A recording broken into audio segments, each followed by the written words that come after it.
Ruthless discipline, resonance over resistance.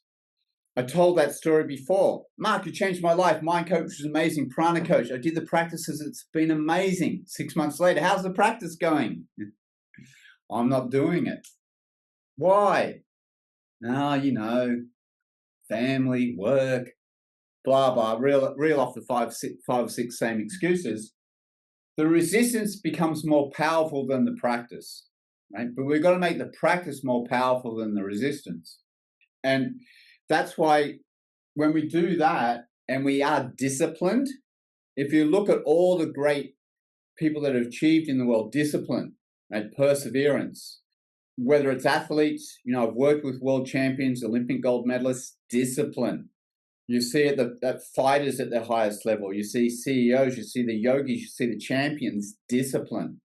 And for us, we want to get to our highest level of a human being, become more subtle human beings at a higher frequency, discipline. Now, discipline is very important because when you discipline yourself and you take away the distractions, right, you still the mind, you withdraw the senses, you take away the distractions, and you discipline yourself and you do high vibrational life habits, then your frequency increases. And then through resonance, everything else that's resonating at that level will come into your life. It can look very different. Here, density, everything that's resonating at that density will show up and reflect in your life. Density, density, density.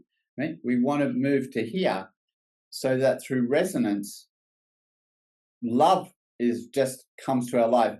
Joy, abundance, wealth, whatever it is. Because everything is simply a vibration. Everything is a vibration. Everything's energy. All potentiality and possibility is vibrating in the field. It all comes out of the 0 point, which is, we would say Om is the sound of that. Everything's there. It's there. But we have to vibrate at that level. So here's another thing. Everyone tries to do all this practice to try and free up and open and get their energy moving and that stuff. Just be the vibration. Be joy. If you want joy in your life, vibrate joy. If you want abundance, vibrate abundance. It's very simple. It really is. And as we vibrate abundance, right, then the bits in our body that want to resist, we can see that. And then we go, oh, that's where I need to use my asana. And then if we go, I'm resisting it, I'm squeezing on it, I don't know how to be in that.